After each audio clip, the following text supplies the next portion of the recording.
Soy Pedro Leal, de Mater Spei, y todo lo que vais a ver a continuación procede de un amor intenso al Papa y a la Iglesia, en un esfuerzo por proporcionar datos y testimonios que puedan servir para llegar a conocer lo que realmente sucedió en Garabandal.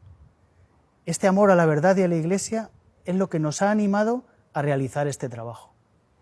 Nos sometemos a la autoridad de la Iglesia, a quien corresponde el juicio definitivo sobre estos hechos. Espero que os ayude a uniros más al Señor y a nuestra Madre. Muchas gracias.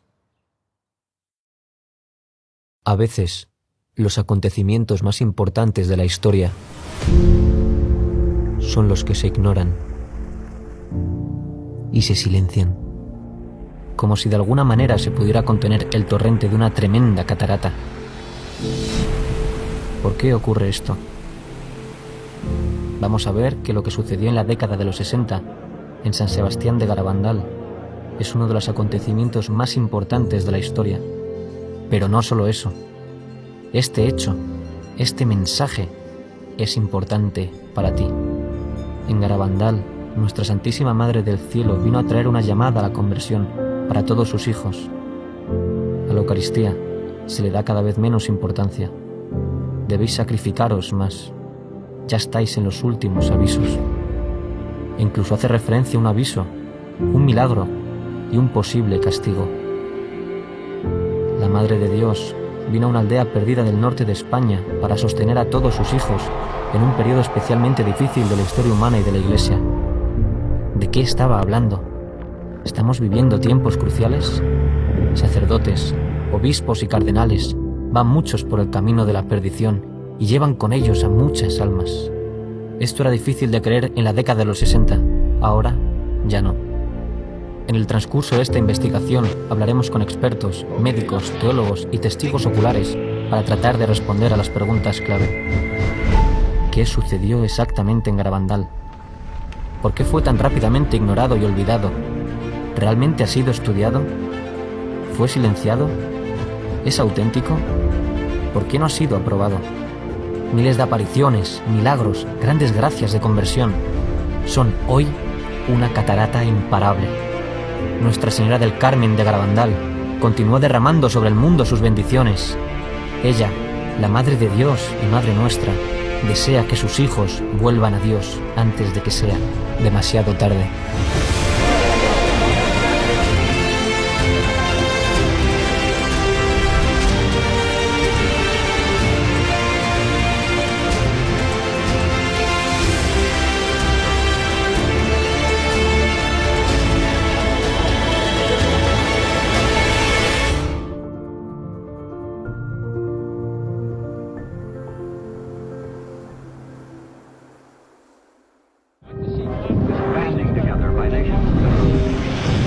Soy el padre José Luis Saavedra, soy doctor en teología por la especialidad de historia en la Universidad de Navarra. Bueno, soy Jorge Fernández Díaz, soy ingeniero industrial, inspector de trabajo, pero toda mi vida, durante 40 años hasta ahora, ininterrumpidos, pues he estado en la vida pública. Yo me llamo Ángel María Rojas. Entré hace más de 62 años en la Compañía de Jesús.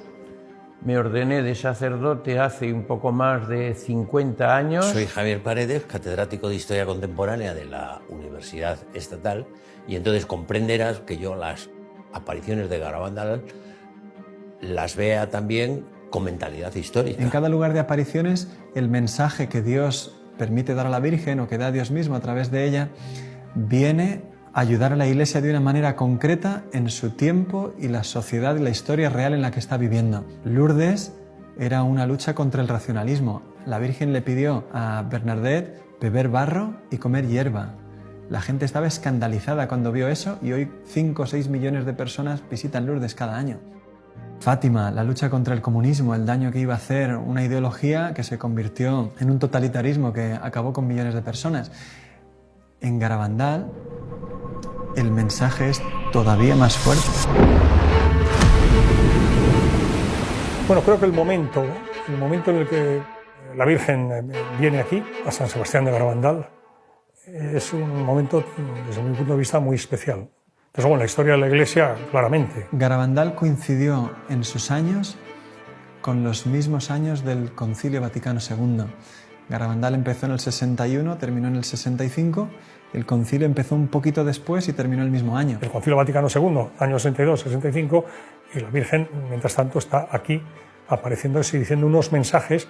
Uno entiende ahora, pues, con mucha más profundidad, el porqué de en ese momento histórico. Durante el siglo XIX triunfa una idea que venía arrastrándose desde siglos, concretamente desde la ruptura de la cristiandad desde Lutero, que era la introducción del concepto de autonomía del hombre. El hombre es un ser autónomo que se puede dar a sí mismo sus propias leyes. Eso mismo ocurre al final del XIX y principios del XX dentro de la Iglesia. De hecho, Juan Pablo II, en una de sus encíclicas más importantes, se llama Veritatis Splendor, en los números 4 y 5 habla de una crisis enorme introducida dentro de la Iglesia, donde los mismos seminarios y facultades de teología se han apartado de la doctrina de la Iglesia. Y en los 10 años siguientes al concilio, 17.000 sacerdotes se secularizaron y 25.000 religiosos y religiosas abandonaron la vida consagrada. Y lo vemos concretamente en la crisis de las vocaciones. Normalmente hasta el año 1964 se mantenían en un nivel de 8.100, 200 seminaristas mayores en España.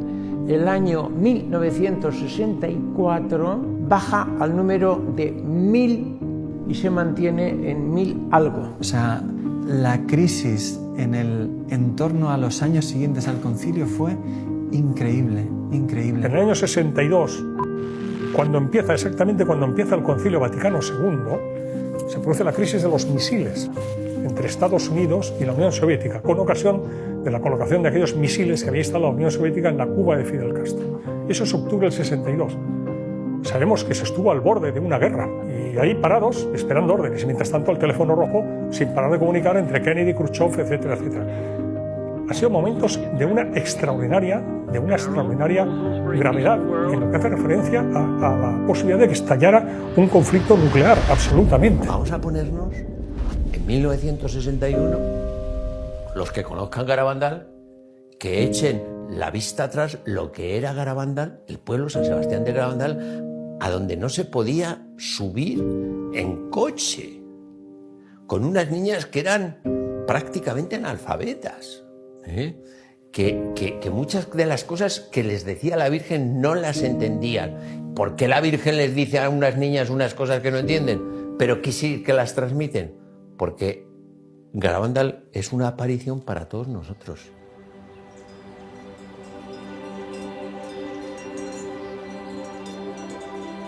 Pues yo soy David Toribio Cosío, nací el año 1935 en San Sebastián de Garabandal y allí viví casi toda mi vida. Yo soy Celina, nací en San Sebastián de Garabandal y tengo 83 años, o sea que nací el 23 de octubre del 35. Yo soy Maximina González, hermana de la madre de Conchita, tía de Conchita y madrina. Soy José Román Serrano Martínez. En su día estuve en Garabandal en el año 61, era veinteañero. Mi padre tuvo la fortuna de llegar a Garabandal a través de un buen amigo, Eustaquio Cuenca. Y bueno, de alguna manera se llegó a un acuerdo entre ellos de decir, oye, ¿por qué no va tu hijo a dar unas clases por allí, estos chavales? Pasan un fenómeno, un mes o 2 meses allí, en el verano entero. El pueblo no se parece nada hoy a como era entonces. Entonces había muchos pedruscos, muchas piedras, charcos, desigualdad del terreno.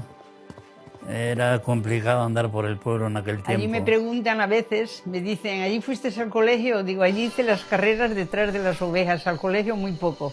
Cuando nevaba, que no podíamos salir al campo a trabajar, entonces íbamos, que eran fiestas para nosotros. Pues casi todo el trabajo era al 100% ganadería.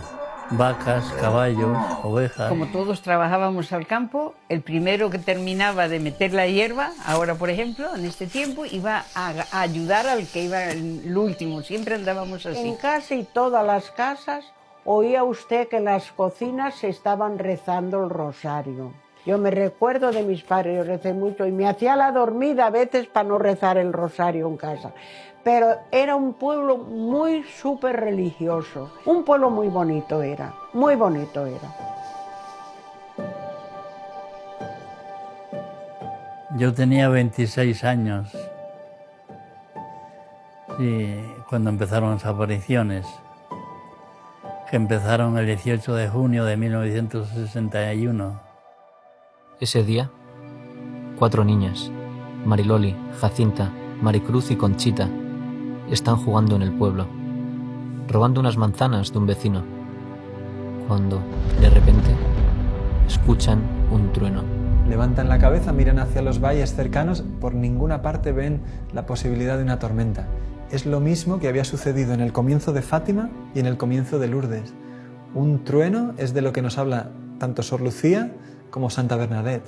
Las niñas están ahí reconociendo que han obrado mal, viendo que Dios les está hablando a través de ese trueno, y de repente una de ellas cae de rodillas, su rostro se vuelve hacia el cielo y se queda pálida, con un rostro como la cera. Cuando va a salir una de ellas corriendo a llamar a la madre de la niña, de repente las 3 que están a su lado caen de rodillas también y comienzan a ver lo mismo que está viendo ella.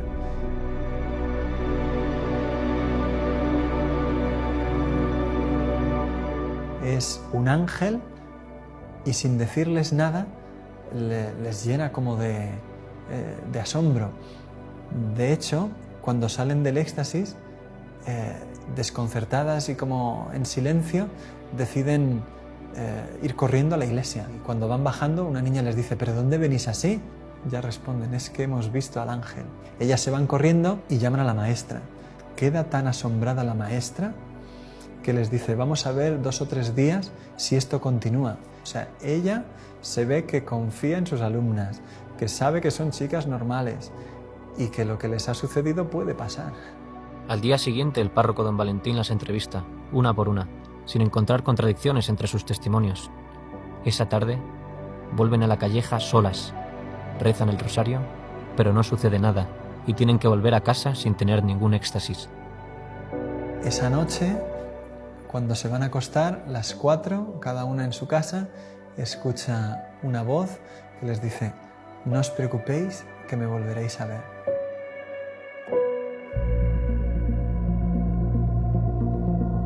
Los primeros días fueron la cosa más maravillosa del mundo. Y primero yo decía: ¿qué está pasando? ¿Qué está pasando? Claro, ya me entró la curiosidad de verlas. Rezaban el rosario y al terminar el rosario era cuando tenían el éxtasis y se quedaban rígidas. No las podíamos mover del sitio, ni un dedo, ni mover un dedo, ni nada. Pues venía gente que no creía en las apariciones y le hacían daño a las niñas. Las pinchaban, les metían unos focos por los ojos, porque no pestañearon nunca. Las niñas nunca pestañearon, siempre miraban al cielo con los ojos abiertos. Entonces las madres vinieron donde nosotros llorando por el amor de Dios, cuidar de nuestras niñas que las están maltratando. Entonces a partir de ahí, nosotros los mozos, que éramos unos 20, pues las cuidábamos, andábamos con ellas y fue maravilloso porque nos enterábamos prácticamente de todo.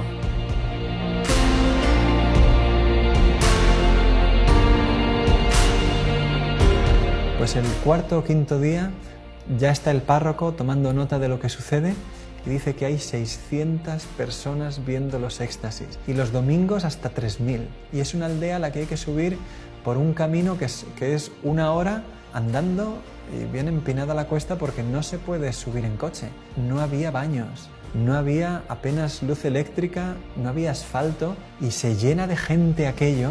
El mero hecho de que haya tanta gente allí ya te está diciendo de qué es lo que estaban viendo. El 1 de julio, el ángel les anuncia una visita muy especial que tendrá lugar al día siguiente. Ese día, 2 de julio de 1961, ven a la Santísima Virgen como Nuestra Señora del Carmen.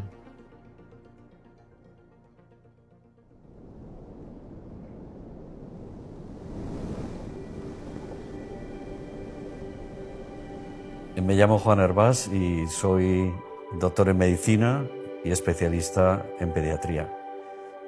Me licencié en medicina en la Facultad de Medicina de Valencia, en España, y posteriormente hice estudios de posgrado en Estados Unidos. En 2 lugares he estado, en Einstein en Nueva York y en Harvard en Boston.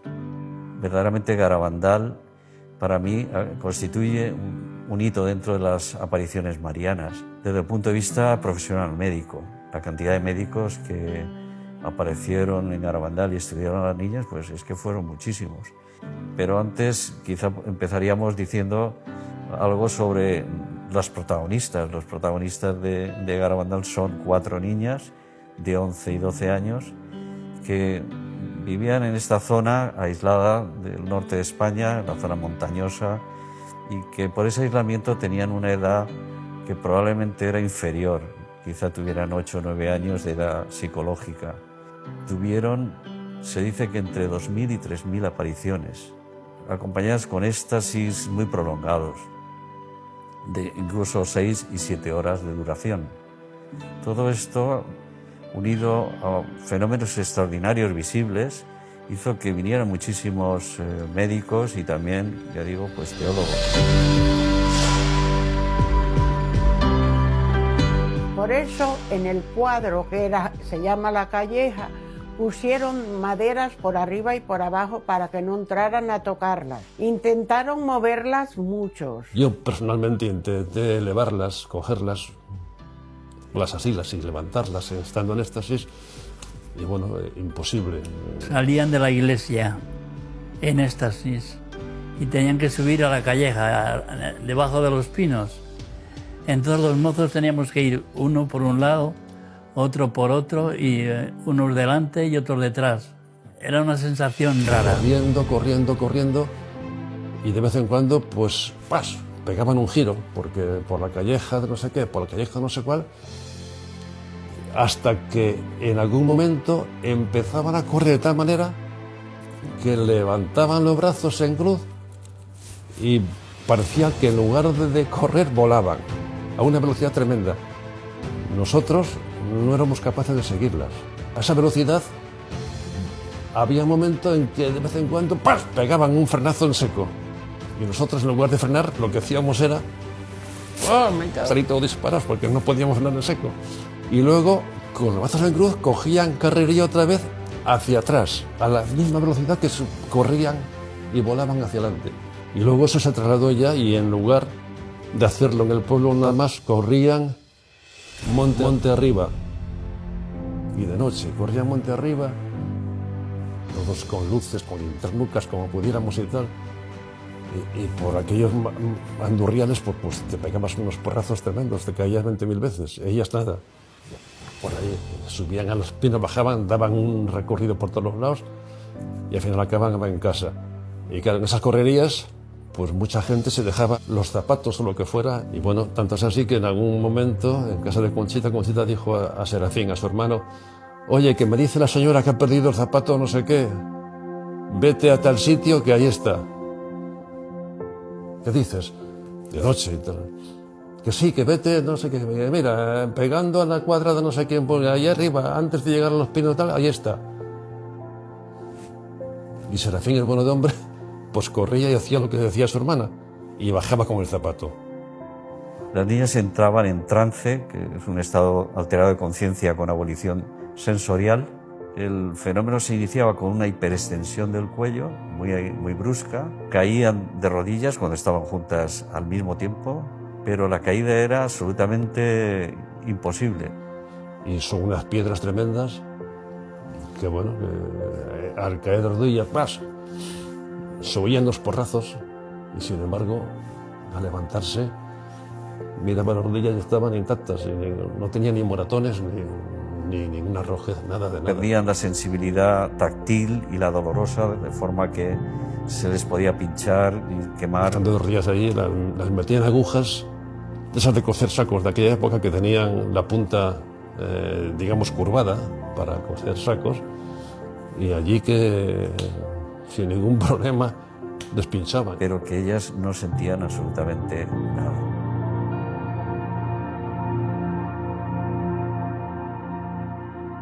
apareció por allí Máximo Frösler, ingeniero alemán, vivía en Santander, y por las circunstancias que fuera oyó hablar de Garabandal, y este hombre nos decía: yo soy protestante, teóricamente no creo en la Virgen, pero bueno, yo no entiendo lo que está pasando allí.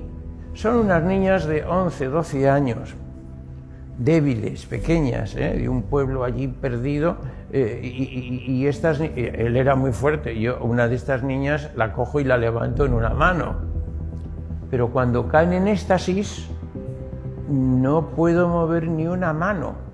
Niñas que además se les veía relajadas, se movían tranquilamente y entre ellas se movía una a otra así normal, pero yo, si intento mover una mano, no puedo. El prior de la Trapa, un hombre fortachón con el que he coincidido yo allí, entre él y yo, intentar en éxtasis levantar o mover un brazo de una niña, no hemos podido. Entre él y yo no es que no podemos levantar, sino no movemos un músculo. Pero además notamos que la niña no hace esfuerzo, está relajada. No lo entiendo. Por ejemplo, un señor de Madrid, un muchacho de Madrid, joven, no, de Barcelona, pues se arrimó a Simón, el padre de Jacinta, y le dice: Simón, yo no creo en estas apariciones. Bueno, yo no creo en estas apariciones ni creo nada. Ando muy mal espiritualmente. Y le dice Simón a este joven: mire usted, la niña de la izquierda es mi niña.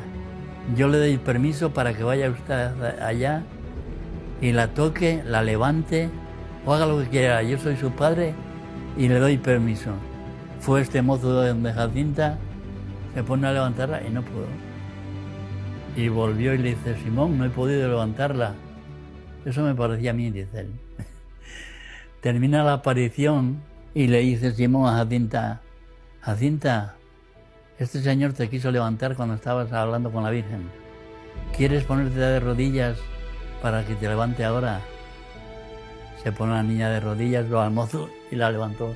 Ahora creo en Garabandal, ahora creo en Dios. Ay, gracias a Dios. Ahora creo en todo.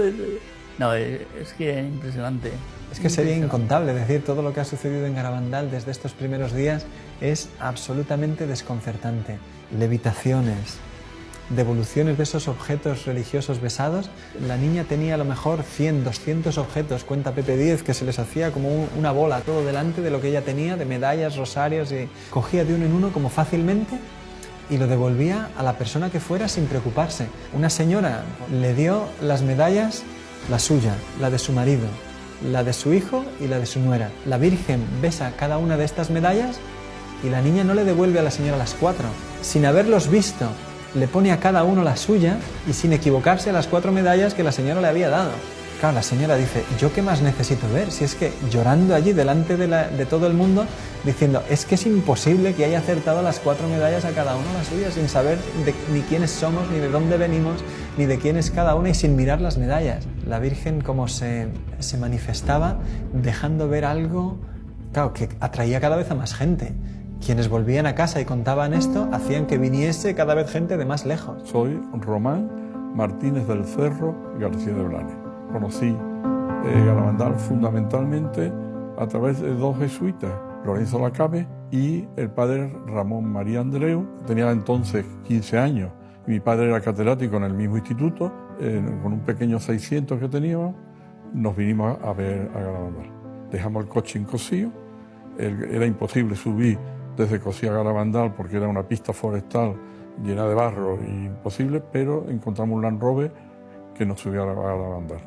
Entonces la primera que yo viví directamente, a mí me gusta sobre todo hablar personalmente de lo que yo he vivido. Me han contado, sé mucho, he leído, pero yo lo que de verdad viví es lo que más me gusta transmitir porque lo hago de primera mano. Mariloli tenía aviso por la tarde, por la noche, y nos fuimos a la taberna o tienda que tenía su padre.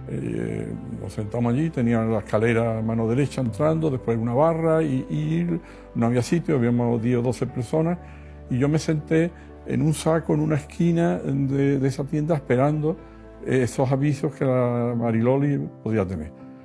pasaban las horas y yo estaba, después del viaje además estaba reventado, me quedé dormido, mi padre se quedó dormido y todos estuvimos. Y más o menos sobre las 3 de la madrugada, de pronto yo me despierto, ruido, ya. Salimos todos corriendo y pasó la barra en la parte del fondo y Mari Lori se había caído en éxtasis en la cocina. Se había oído, fue impresionante el ruido de las rodillas en el suelo. Eso fue impresionante.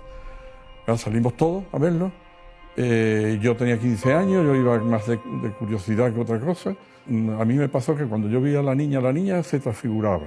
O sea, la niña se embellecía, pero una cosa increíble. La niña era una niña normal y corriente y de pronto era otra. Más bien pálida, con una sonrisa y con una cosa fuera de lo natural. Y a mí eso me impresionó tanto que me empecé a temblar y no era capaz de controlarme y lo pasé fatal. Pero fatal porque yo no sabía si me iba a caer o qué me pasaba. Nadie se me hacía caso porque todo el mundo estaba pendiente de la niña y yo era el que menos pintaba allí. Y en ese momento yo pues me dirigí a la Virgen y le pedí por favor que me quitara aquel temblor. Me lo quitó y desde ese momento empecé a disfrutar. Perdón.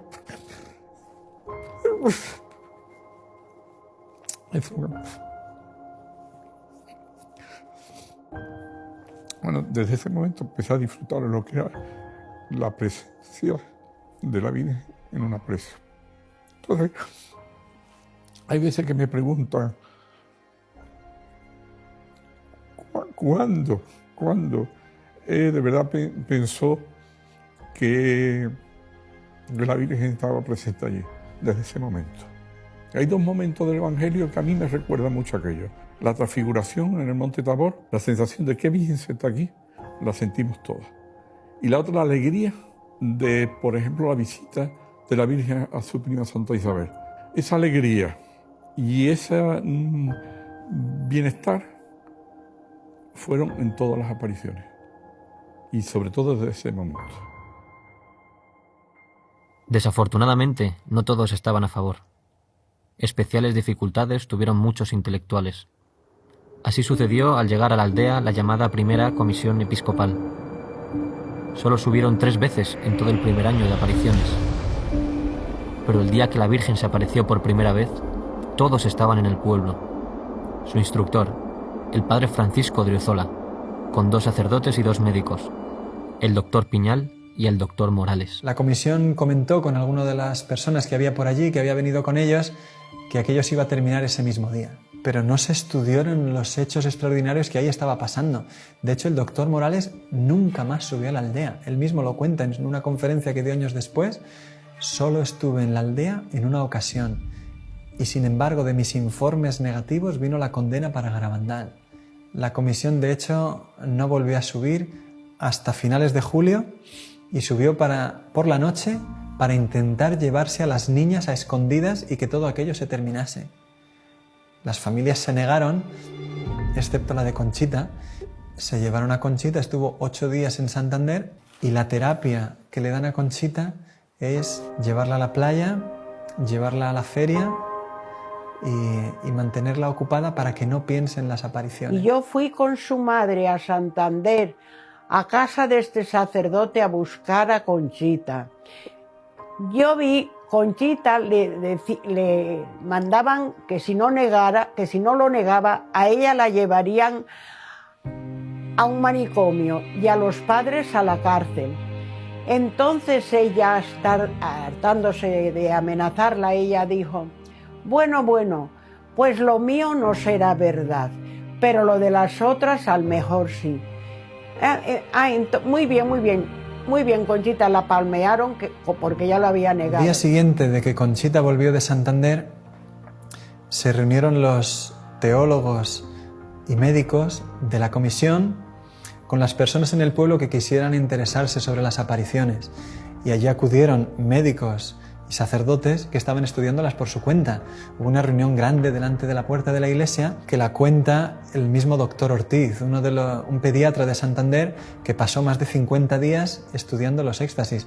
Tú figúrate, si un médico a una persona normal nos ve en 15 minutos, lo que supone que un pediatra de Santander recorra 90 kilómetros para estar 52 días estudiando los éxtasis un día tras otro y permanecer en la aldea. La cantidad de información que este hombre tenía sobre las apariciones es enorme. Y el doctor Ortiz, delante del papel que le muestran los teólogos y médicos de la comisión, dice, mira, la niña ha negado todo, esto se acabó. Dice, pero ¿cómo me explicas con esa firma lo que yo he probado científicamente, que ha sido una levitación? Es que he pasado mi brazo por debajo de la niña, ¿sabes? Vamos, o sea, es que es una prueba de lo más sencillo, ¿no? Explícame eso, ¿cómo lo ha hecho? No, eso ha sido epilepsia. Dice, bueno, pues pega unos botes bastante poderosos la niña, ¿no? Es que todo aquello se había firmado bajo una presión enorme sobre una niña de 12 años que apenas había salido de su aldea en toda su vida. No entendemos que haya en ello mala intención. Sin embargo, sí que es muy difícil entender bien lo que sucedió en Garabandal si uno no acude a todas las fuentes documentales que tenemos hoy. Hubo cosas en las que algunas personas tienen una responsabilidad seria. Y que poner eso a la luz de la verdad pues requiere volver a tomar en serio unos hechos que no han sido estudiados objetivamente, quizás nunca.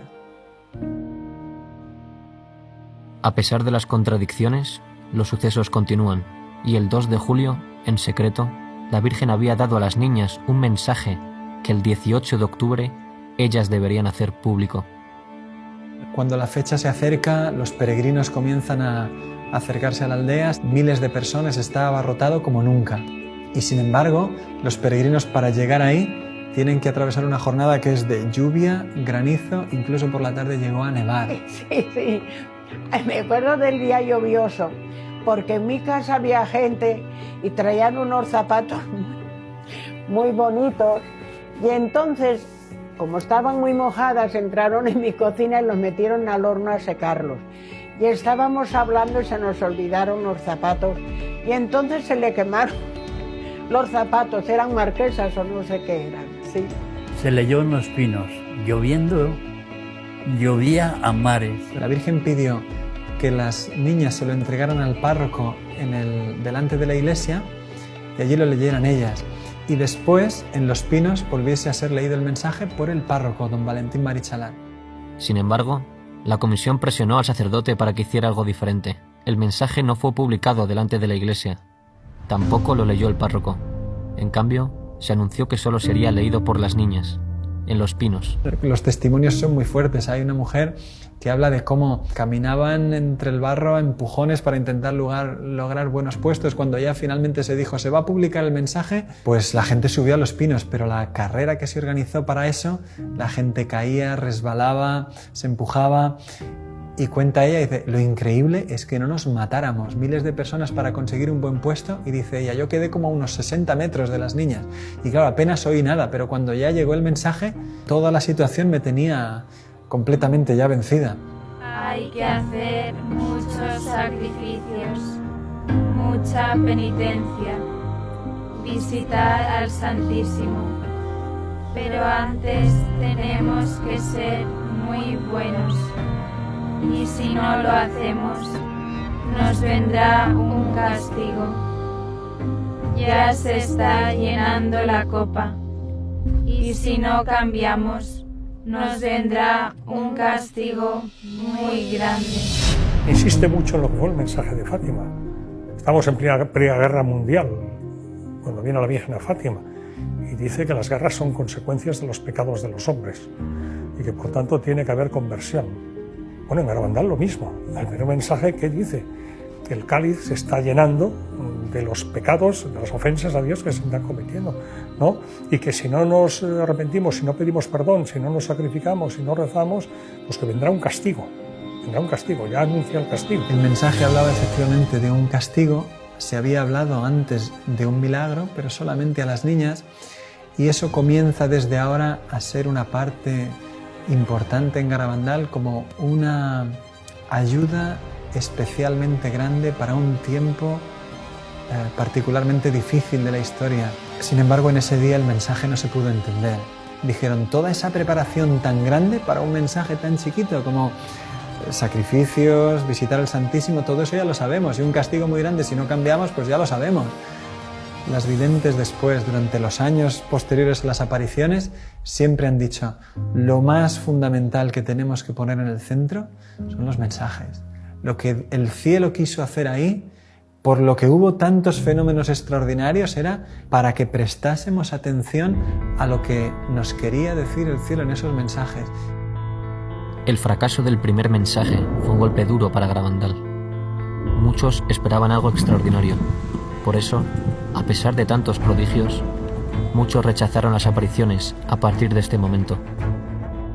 Pero las niñas, con toda esta situación de desencuentro respecto a las apariciones, empiezan a insistir cada vez más a la Virgen que les tenía que dar un milagro. Haz un milagro, que sea, aunque sea pequeño, como que volemos o que se haga de noche en pleno día, lo que sea, pero que la gente crea, que sepan que tú estás aquí.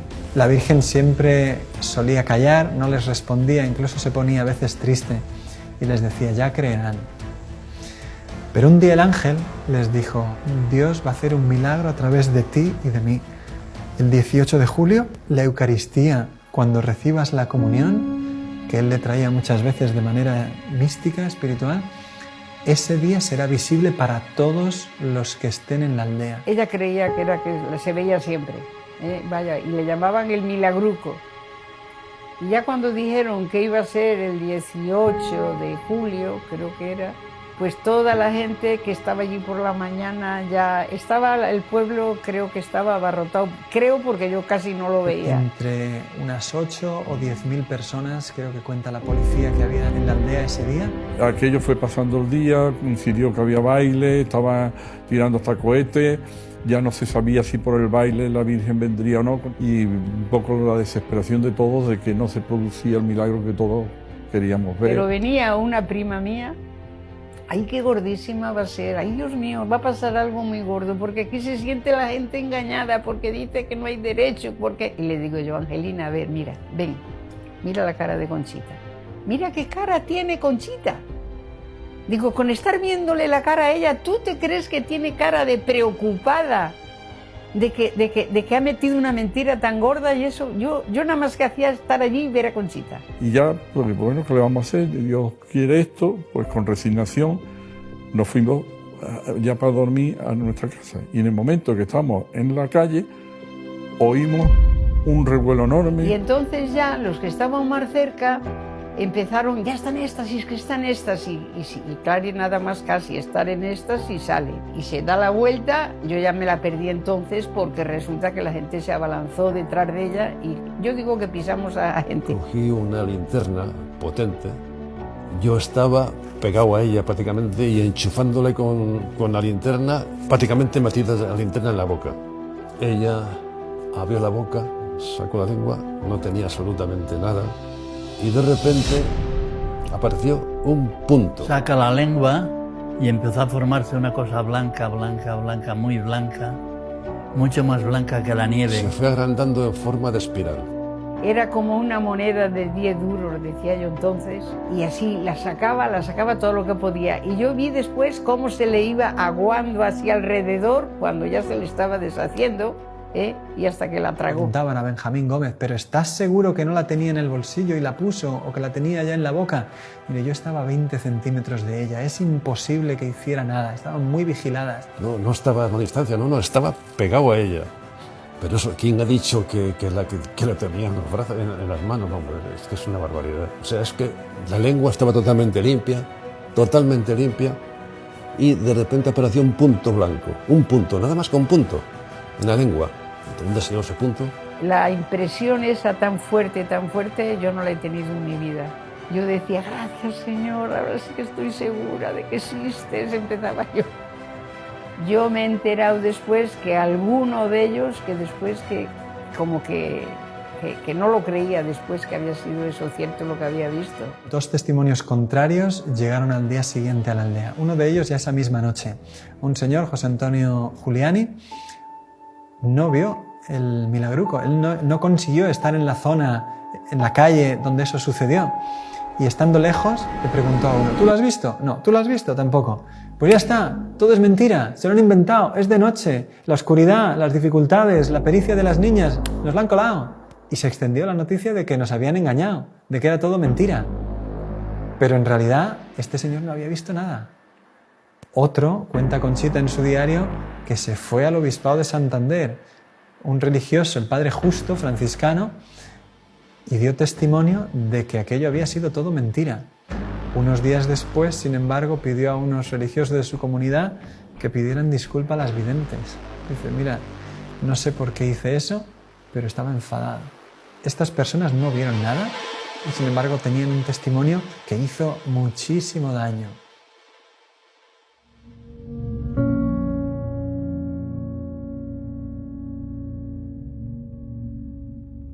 A partir del mes de septiembre de 1962 comienzan a hablar ya con claridad de un aviso, de un milagro y de un castigo. El aviso, según Garabandal, será un fenómeno mundial, una gracia de Dios para cada uno de nosotros. Yo creo que es una manifestación de la misericordia de Dios. Si uno se pone a pensar, el mejor favor que Dios nos puede hacer en este mundo es ver el estado de nuestra alma y a dónde iríamos, ¿no es cierto?, si nos muriésemos. La gracia del aviso será como si se detuviese el tiempo y todo el mundo pudiese ver su alma por un instante tal cual la ve Dios. Todo el bien que hemos hecho, todo el bien que hemos dejado de hacer y todo el mal que hemos hecho.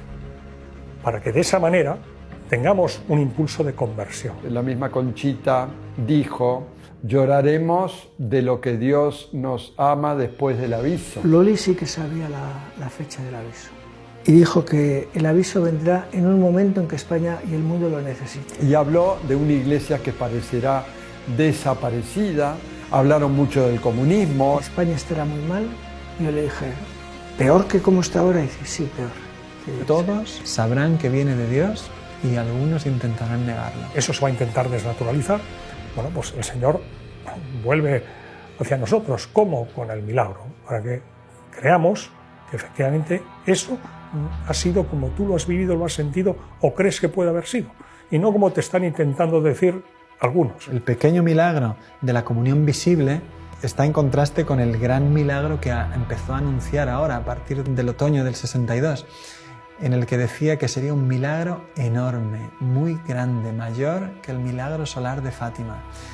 ¿Y ese milagro para qué vendría? Lo preguntó a Jesús en el año siguiente, en una locución el Señor le respondió, Señor, ¿es para convertir a mucha gente?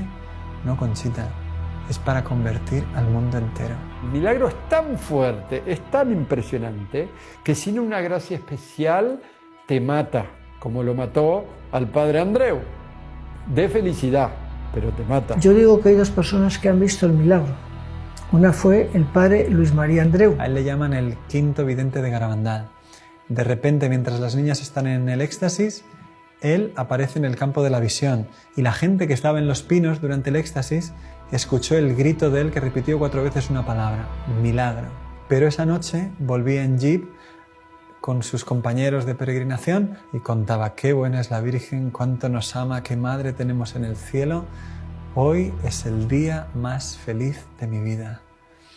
Se quedó dormido y nunca despertó. Era un sacerdote de poco más de 30 años, joven, sano.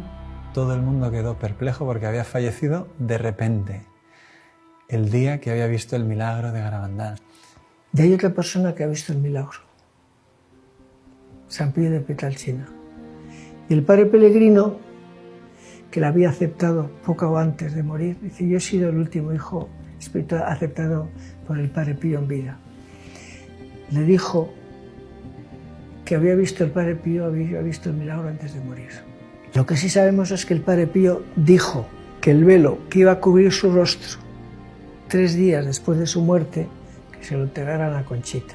Este milagro, los testigos de aquellos que vivan el milagro, más esa señal que es muy importante, Garabandal se va a transformar en un lugar de peregrinación mundial. Y ahí es donde vamos a entender esto que dijo la Virgen cuando dijo, el milagro de Garabandal viene para convertir al mundo entero.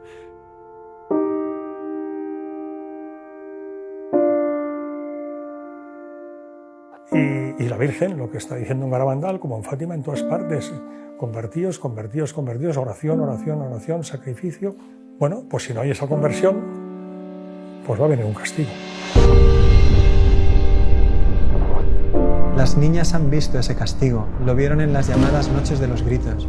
La Virgen un día prohibió que nadie subiese a los pinos, prohibió a la gente subir a los pinos. Solamente una niña pequeñita que tenía 6 o 7 años, pero la gente subió al final de las casas y de allí las oíamos. Y unos gritos, ¡ay, Virgen Santísima! ¡Ay, Madre! A los niños no, a los niños no. Yo esa noche pensé que era el fin del mundo, lo tenía totalmente creído. Entonces, porque ellas gritaban y decían que no venga, llévanos junto a ti, hablaban mucho de la confesión, que se confiesen todos primero, que no venga, que se confiesen todos primero. El miedo que tenían las niñas ahí arriba, viendo todo lo que vieron, se transmitía a nosotros. Con oírlas aquella noche, solamente con oírlas. Todo apunta que fue la revelación del castigo y de las circunstancias en las que tendría lugar el aviso, que parece que es una situación de gran persecución para la Iglesia y de grandes dificultades para el mundo. Las niñas le preguntaron, ¿y cómo se llamará eso? Y la Virgen dijo que se llamaría comunismo.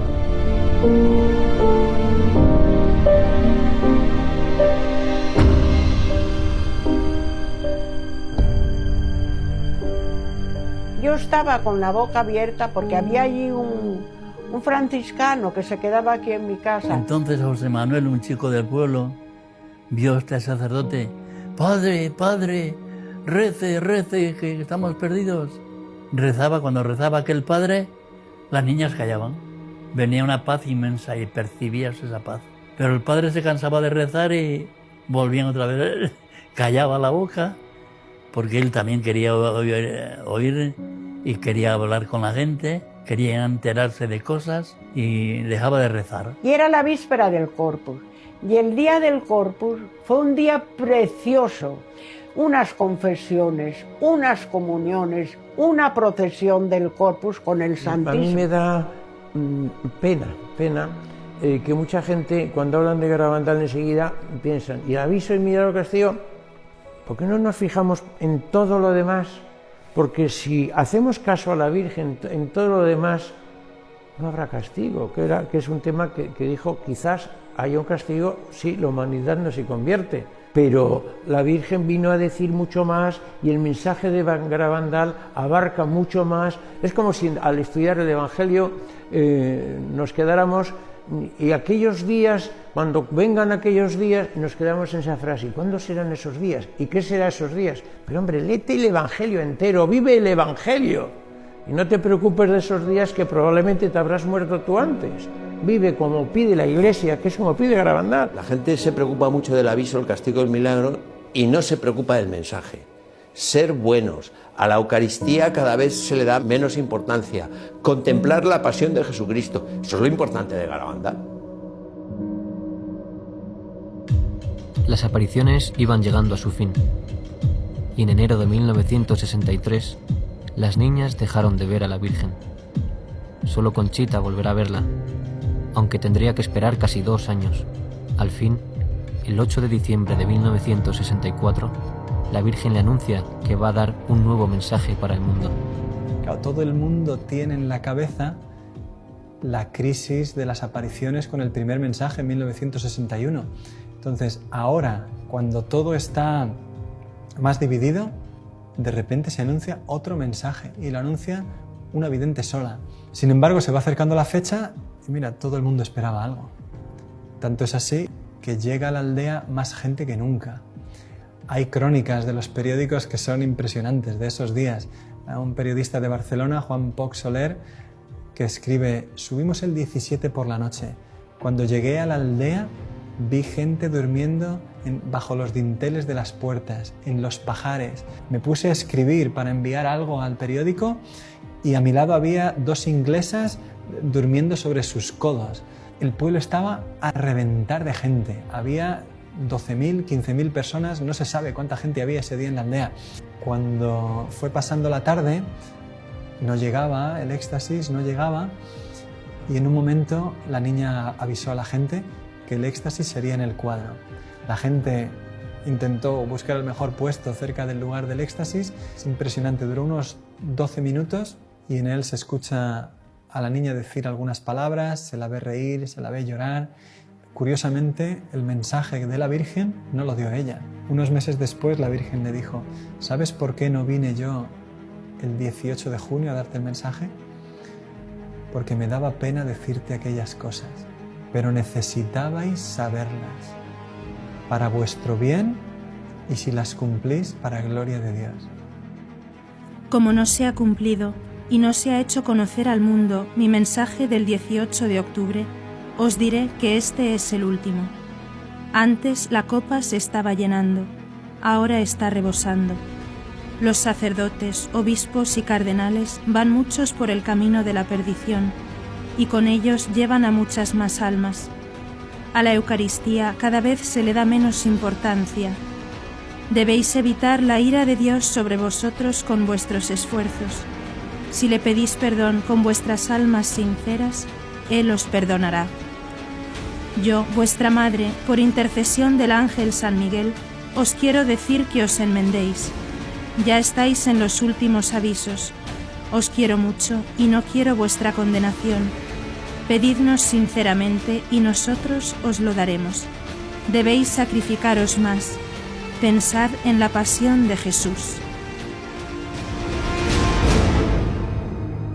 Vamos a ver, yo comprendo que España, que unas niñas analfabetas digan muchos cardenales, obispos y sacerdotes van por el camino de la perdición y llevan tras sí a muchas almas. Van por el camino de la perdición y con ellos arrastran a muchas almas, sí, lo recuerdo. Obispos, que no dijo cardenales, porque era la palabra muy dura. En público, por no decir, porque es una palabra muy dura. Sacerdotes, obispos y cardenales van por el camino de la perdición y con ellos arrastran a muchas almas. Sí, lo vi. Me pareció muy fuerte. Y también las niñas lloraron muchísimo, no querían decirlo. Y las madres no querían decirlo. Ay, Dios mío, pero ¿cómo vamos a decir esto? Si los curas son santos, ay, Dios mío, ay. Pero la Virgen les obligó a decirlo. Ten en cuenta que estamos hablando del año 61, 62, 65. La guerra española terminó en el 39. En la guerra española murieron miles de sacerdotes por defender su fe, sacerdotes y obispos. Entonces, a la altura que uno tenía un sacerdote, era de un santo que no podía uno dudar lo más mínimo, ni nadie dudaba de la santidad del sacerdote. Ahí se ve muy bien también la autenticidad de las apariciones. Si la Virgen no les hubiera empujado, no lo habrían dicho nunca las niñas ni sus madres por todo el oro del mundo. La Virgen les mandó, sí, es necesario que lo digáis. Desgraciadamente, con el paso del tiempo y en la actualidad, hemos podido comprobar con dolor que era cierto que muchos cardenales, que muchos obispos, que muchos sacerdotes fueran por el camino de la perdición. Los ejemplos son muy dolorosos. Y que si se hubiera hecho caso a la advertencia de la Virgen que se iba por el camino de la perdición, pues algunos hubieran cambiado el camino y ahora no estaríamos donde estamos. 40 años después de las apariciones, en una entrevista, Monseñor del Val dijo: el mensaje de las apariciones es correcto, interesantísimo, importante y bueno. Lo que no puedo entender es que dijera que muchos sacerdotes, obispos y cardenales van por el camino de la perdición. Pero en la actualidad hemos visto y hemos conocido lo que sucedió desde los años 60 de una manera que nos ha desconcertado a todos. Los escándalos que han sucedido dentro de la Iglesia, la Virgen los estaba anunciando ya en Garabandal para que nosotros pudiéramos estar preparados, vivirlos de otra manera y no perder la fe en medio de una Iglesia que estaba viviendo mal. La Virgen había dicho, no habéis dado a conocer y no habéis vivido el mensaje. La Eucaristía. Garabandal es una aparición especialmente eucarística. El mensaje de las apariciones, desde el primer mensaje, las comuniones místicas, el milagruco, el segundo mensaje, ponen en el centro de la llamada de la Virgen a la Eucaristía. La Virgen no le está diciendo a 4 niñas en Garabandal, a la Eucaristía cada vez se le da menos importancia, sino nos está diciendo a cada uno de nosotros, oye tú, ¿qué importancia le estás dando a la Eucaristía?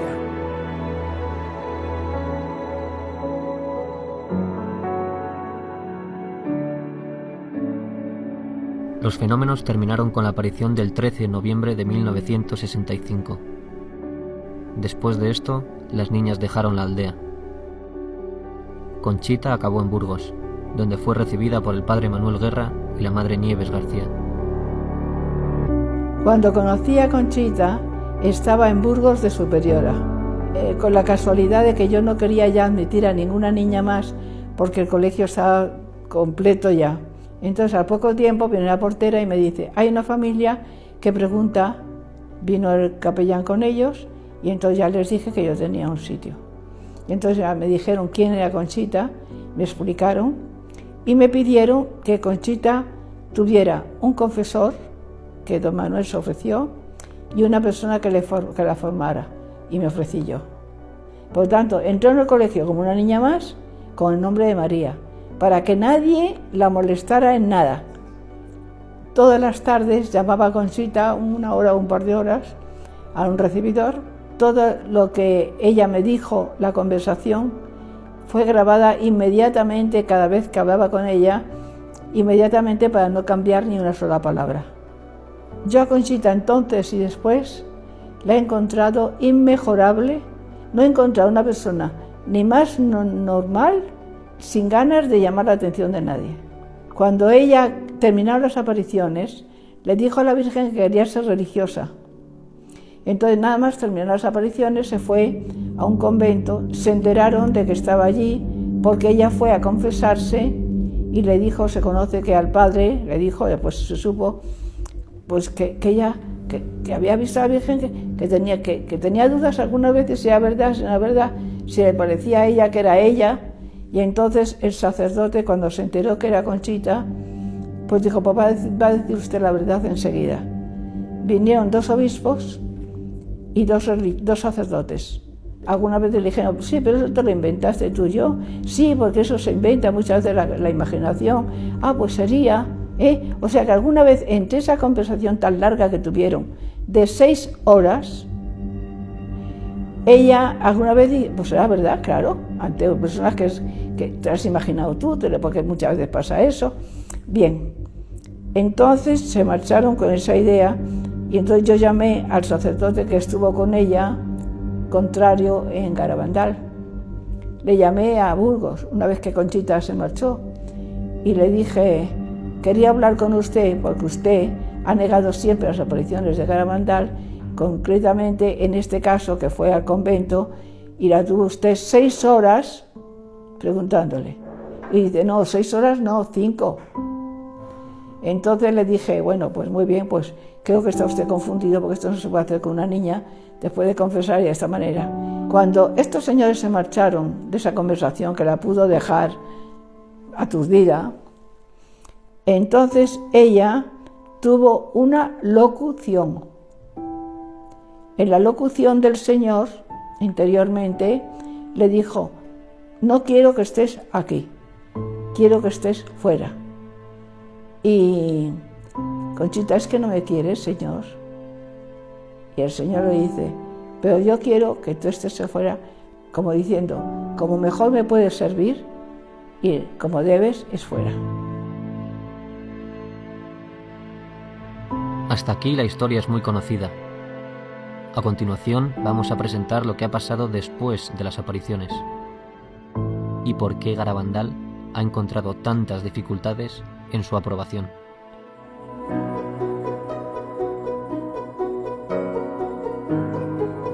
En 1962, Monseñor Beitia rechazó las apariciones. 5 años después, Su sucesor, Monseñor Puchol, afirmó que todo había sido un simple juego de niñas. Su nota afirma que todo tuvo explicación natural. Cirarda, su sucesor, dijo lo mismo. Tras estos 3 prelados llega a Santander Monseñor Juan Antonio del Val, que había sido miembro de la primera comisión. Por esta razón, del Val sabía que las apariciones no se habían estudiado bien. Por eso intenta fundar una nueva comisión, pero fracasa 3 veces. Al fin, tras 12 años intentándolo, consigue el respaldo de Roma y con el apoyo del cardenal Ratzinger, en 1989 funda por fin la segunda comisión. Escuchemos ahora unos testimonios de esta época y después escucharemos un testimonio muy importante de esa segunda comisión. After the death of Padre Pio, the Holy See increases its interest in the events in the... I'm Ed Kelly. I was born and raised in Seattle of elderly Irish-American Catholic parents. I spent a lot of time in Santander in 71, and in 72 spent 10 months here. Pages, news, sensational, and documentary report. The first years, they didn't write anything. I didn't find anything in the papers until after the girls made their declarations of uncertainty. Then on the front page of the local papers, all of them, no more apariciones in Garabandal. Nothing. Everything has a natural explanation. And I read that, and the papers were stupid. I mean, there was so much that was illogical. I talked to the Bishop del Val Gallo. He had just made his own pronouncement that said, my predecessors have judged that it wasn't certain whether the apparitions were of supernatural origin or not. I'm in communion with those bishops. I had written for him the statements of the evaluation from all of the previous official notes. I just had the part that gave the bishop's evaluation of what happened. And he looked them over and he says, this one, the second note of Bishop Baetzia in 1965, this is the best statement on Garabandal and the one that conveys my opinion on it. And that was the note that had the statement of orthodoxy, that everything is in compliance with the traditional teaching of the Church, the real presence of the Blessed Sacrament, devotion to the Blessed Sacrament that is, and the Blessed Mother that's well known. Maternel Afiner, que es un sacerdote de lengua francesa que en Garabandal estuvo desde el principio estudiando las apariciones, fue entrevistado por la comisión. A él le impresionó mucho que le entrevistaron en un restaurante durante una comida, y le impresionó más todavía que cada vez que él daba una respuesta se escribía de la manera más contraria a las apariciones posible. Le preguntaban, ¿y está usted seguro de eso? Bueno, de eso no estoy seguro. Ponga que duda sobre eso. Él entendía que todo se estaba haciendo de manera contraria a lo que él quería decir. Y cuando terminó la entrevista le impresionó todavía mucho más, porque le dijeron firme, y él dijo, yo no firmo eso. Y tranquilamente, delante de él, pusieron con letras mayúsculas su nombre y su apellido. Y años después, unos amigos alemanes suyos visitaron el obispado para consultar cómo estaba el caso de las apariciones y les contaron que Maternel Afiner había hecho un testimonio en contra de las apariciones y que estaba en el obispado firmado por él. Claro, él mismo cuenta y dice, ¿cómo se llama esto en derecho canónico? Que cojan tu testimonio, se lo inventen, lo firmen y lo presenten como prueba en el caso de un discernimiento. Claro, en derecho canónico esto se llama falsedad, porque una prueba que es nula implica que un juicio tiene que ser restituido in integrum, dice el derecho. O sea, tiene que ser, cuando las pruebas son falsas, el juicio tiene que volver a realizarse, tiene que volverse a estudiar. Y eso es lo que veían una y otra vez las personas que estudiaban objetivamente las apariciones. Se encontraban con que una y otra vez todo se interpretaba de la manera más negativa posible y que cada vez que intentaba moverse algo a favor de las apariciones se volvía a tomar una distancia infinita.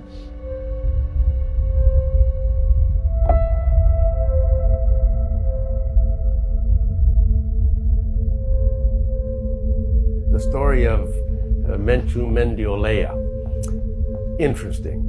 Menchu Mendiolea, the daughter of a well-known businessman who had a religious goods store. His daughter, Menchu, when she was 16, I believe, she told the story of her first sickness, a type of leukemia, and was in for tests at the main hospital, Valdecilla in Santander, and after doing everything possible, the doctors decided, no, we can't do anything more for her, better for her to go home and be with her and die in the company of her family and friends, which she did. And they would pray for her. Well, someone came with a crucifix that had supposedly been kissed by the Blessed Virgin at Garabandal, and I think most people know that the girls reported that the Blessed Virgin told them, through articles kissed by me, my Son, our Lord Jesus Christ, will work prodigies and miracles. Crucifix, she venerated the crucifix, cured. Well, I guess by that time I had heard that someone from the Chancery went to Mr. Mendiolea and told him, please don't mention Garabandal with the cure of your daughter. It is not proper to connect apparitions which are false with a cure like this. So I went to talk to Mr. Mendiolea. And we talked. I says, is it true that someone came from the diocese to tell you not to mention it? Yes. Well. Desde la misma comisión que estudiaba las apariciones, no solo no se estudia la curación de Menchu, sino que incluso se silencia el hecho de la misma curación y se requiere a la familia que no hablen de ello en ninguna parte. 10 años después, en 1975, Menchu está embarazada de su tercer hijo, 8 meses de embarazo, y le vuelven a diagnosticar la misma enfermedad, eritremia. Su marido, el doctor Ángel Álvarez, es médico en el hospital de Valdecilla, donde ella había estado hospitalizada la primera vez. Y allí, durante un mes, hacen todo tipo de pruebas. Siendo el médico allí, consigue que todo el equipo de hematología estudie a su mujer, incluido el jefe de servicio. Todo el mundo se pone a trabajar sobre ella y al final el doctor Zubizarreta, el jefe de servicio, le dice al doctor Álvarez, al marido, mira, si tu mujer se cura es un milagro, no va a poder salir adelante. El 7 de diciembre, el marido de Menchu dice, mira, mi mujer quedó curada en Garabandal y como nosotros no hablamos de las apariciones, como ha vuelto a suceder lo mismo. Coge el coche y se va con su cuñado a Los Pinos. Está nevando, sube, reza el rosario allí, su cuñado no sabe lo que están haciendo, dice, mira, Menchu ya no tiene solución, acéptalo. Bajan y cuando vuelve al coche le dice, Menchu está curada, estoy seguro. Vuelven al hospital y le pide al doctor Zubizarreta que vuelva a hacer un estudio. Menchu tenía 500 plaquetas y encuentra en el estudio que había más de 20.000. En los días siguientes resulta que Menchu estaba de nuevo curada. Menchu es un caso único. 2 veces acuden a la Virgen de Garabandal y 2 veces queda curada la enferma.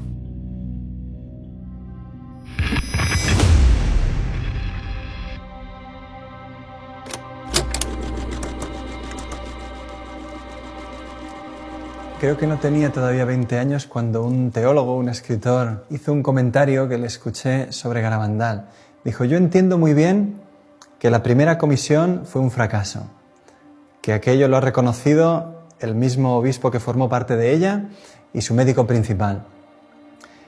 Entiendo que las negaciones de las niñas ante Monseñor Puchol se realizaron bajo presión, Las niñas negaron las apariciones bajo una presión que hoy es indiscutible. Pero ha habido una segunda comisión. Y la segunda comisión ha resuelto el caso de Garabandal. Claro, cuando yo le escuché a este teólogo decir eso, yo no tenía argumentos para responder. De hecho, no hemos sabido prácticamente nada hasta el año pasado. De repente, después de estrenarse Garabandal, solo Dios lo sabe, un día abro el email y me encuentro con un mensaje donde me escribe un señor que no conozco de nada, diciéndome el contacto de un miembro de la segunda comisión.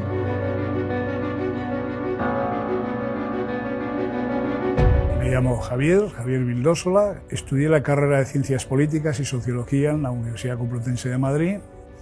Después hice un doctorado en Antropología Social y hace 30 años pues a mí me invitaron a participar en un estudio, trabajo de campo, en San Sebastián de Garabandal. Ni siquiera había oído hablar de ello.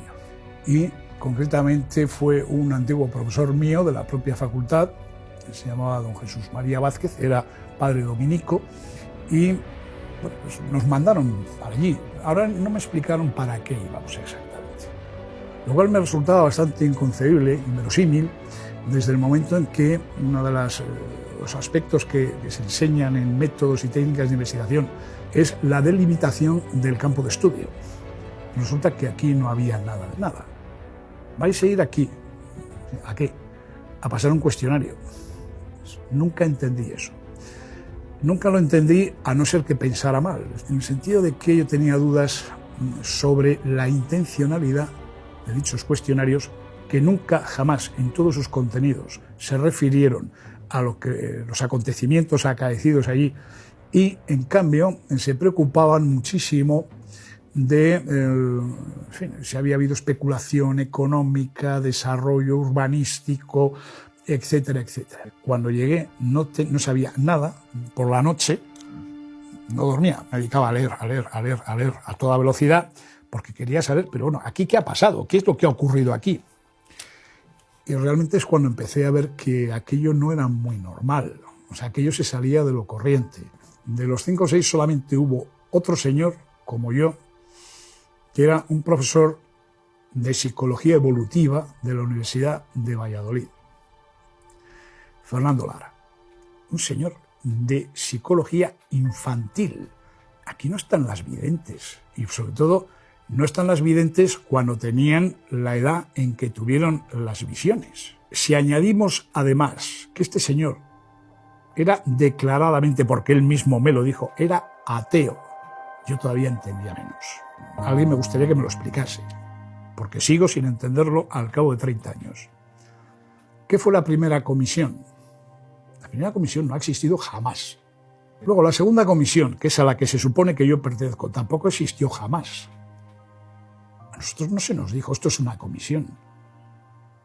Se nos dijo que alguien del obispado, no se nos dijo quién exactamente, era quien había proporcionado el encargo, había dado el encargo y había proporcionado unos fondos para que fuéramos allí a pasar unos cuestionarios.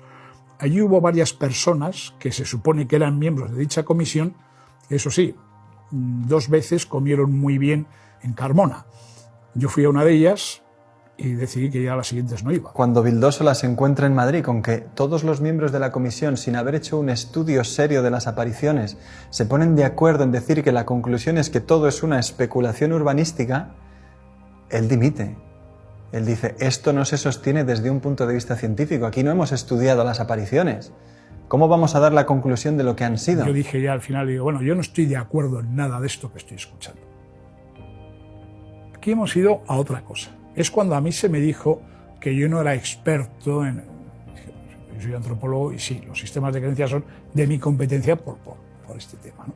Y entonces es cuando yo dije que iba a presentar, si se presentaba unas conclusiones como aquellas, elaboradas por unas personas, de las cuales solamente uno, Fernando Lara, había estado presente todos aquellos días, y otras 3 o 4 personas habían ido a comer a Carmona en 2 ocasiones, y eso sí, un día subieron a pasar los cuestionarios, esas personas no estaban en condiciones de decir nada. Es que yo sigo sin entender a qué fuimos. Por eso digo que si no hubo primera comisión, porque aquella primera comisión no fue seria, es que no ha habido tampoco segunda comisión. Yo me quedaba diciendo, ¿pero qué estudios se ha hecho? ¿Qué es lo que sabemos de Garabandal? ¿Y cómo puede ser que un teólogo serio de hoy día te diga, Garabandal está estudiado porque ha habido una segunda comisión? Solamente sabiendo esto es cuando entiendes lo que Ratzinger dice cuando recibe el informe de 26 de abril de 1991. Efectivamente, en Roma el trabajo de la segunda comisión fue estudiado en la congregación presidida por el cardenal Ratzinger. El futuro papa respondió en 1992 con una carta fundamental para la historia de las apariciones. En ella afirma que Roma examinó atentamente todos los informes de la comisión. Esto muestra su interés por el caso. En segundo lugar, Ratzinger afirmaba que Roma había decidido no intervenir, aunque podría hacerlo. Así, de momento, el caso debía quedar abierto. En fin, Ratzinger sugería al obispo afirmar non constat, que significa incerteza. Roma no encontraba argumentos suficientes para realizar un juicio definitivo. El caso debía quedar abierto. Desde 1992, todos los obispos y administradores apostólicos de Santander han repetido el non constat de Ratzinger. Ante el difícil proceso de las apariciones, detenido por tantas dificultades, por el momento no se encontró una solución mejor. Desde entonces, las apariciones quedaban abiertas al sentido de fe de los fieles. Por eso, la actitud de ellos puede ser fundamental de cara a un juicio favorable de la Iglesia. Y a más de 50 años del final de las apariciones, Garabandal todavía espera respuesta. Y que tenemos derecho a saber qué es lo que ha sucedido ahí. Después de más de 50 años, Garabandal sigue esperando respuesta. Sigue siendo un mensaje importantísimo para nosotros, para ti. Porque hoy, nuestra Madre sigue derramando sus bendiciones en Garabandal.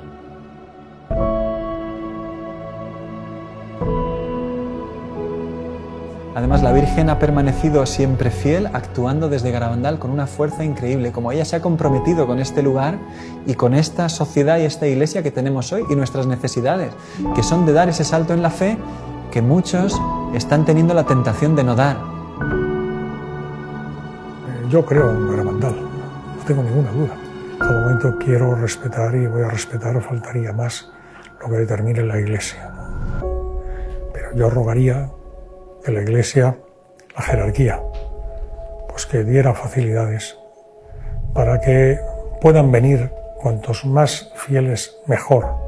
Y en unos momentos tan difíciles como los que vivimos, pues yo creo que en lugar de cerrar, lo que hay que hacer es abrir las manos con misericordia para que puedan ser debidamente atendidos contra más hijos de la Iglesia quieran acercarse a Dios en un lugar que algo debe tener cuanto a tanta gente atrae, como es Garabandal.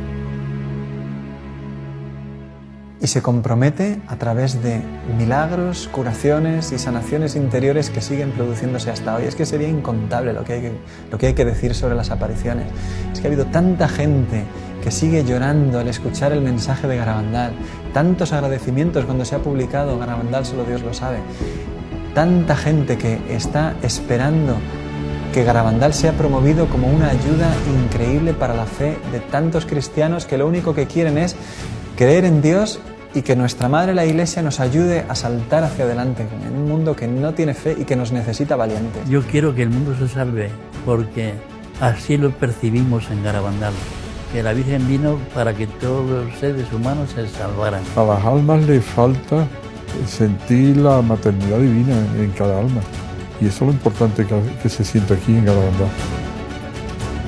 Una de las cosas que a mí me gustaría es que se hiciera una comisión médica para el estudio de las apariciones de Garabandal y de los fenómenos asociados, fundamentalmente las curaciones relacionadas con Garabandal, de personas que dicen haber tenido una curación relacionada con Garabandal. Creo que es una obligación para todos en volver a abrir el caso de Garabandal. So much happened there that it'll never be compiled in one area. So many people have experienced different things there, different graces, cures, conversions. Todos vamos hacia un encuentro personal con Jesús, todos vamos hacia una intervención de Dios en nuestra alma, particularmente con nombre y apellido cada uno, pero también en el mundo para cambiar las cosas y el rumbo por donde están ahora, de la cual tú puedes tener mucha esperanza de que muchas cosas van a cambiar para bien. Garabandal no se ha cerrado, Garabandal no ha terminado, yo diría Garabandal está vivo. ¿Cuánto está queriendo hacer el cielo a través de que se deje conocer el mensaje de la Virgen hoy? Porque esas son historias de hoy. Y si nosotros le dejamos, pues el cielo se vuelca. Y te das cuenta de que el grifo de las gracias en Garabandal jamás se ha cerrado. Y que la Virgen es como una madre auténtica que está a nuestro lado, derramando sobre la tierra una catarata imparable de gracias porque nos ama.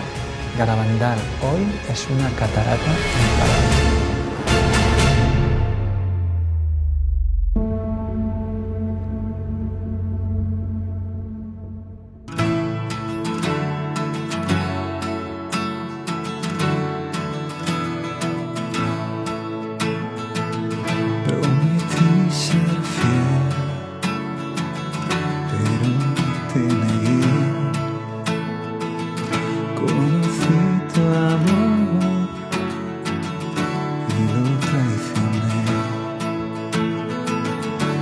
Quisiste que sintiera sobre mí tu amor.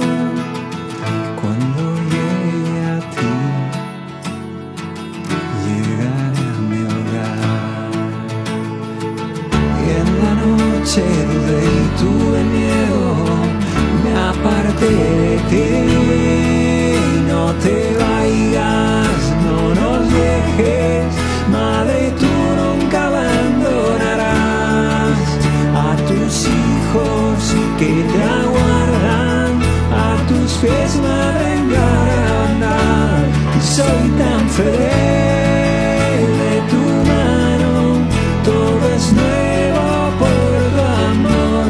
En Garabandal tu presencia desbordó mi corazón.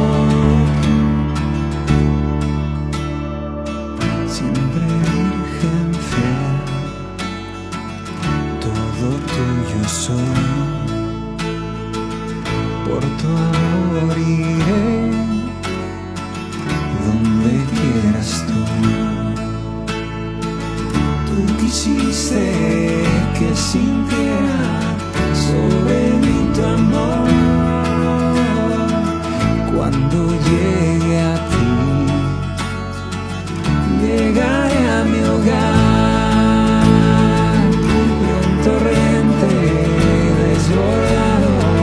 Fue tu amor por mí. No te vayas, no nos dejes, Madre, tú nunca abandonarás a tus hijos que te aguardan, a tus pies, Madre, en Garabandal. Soy tan feliz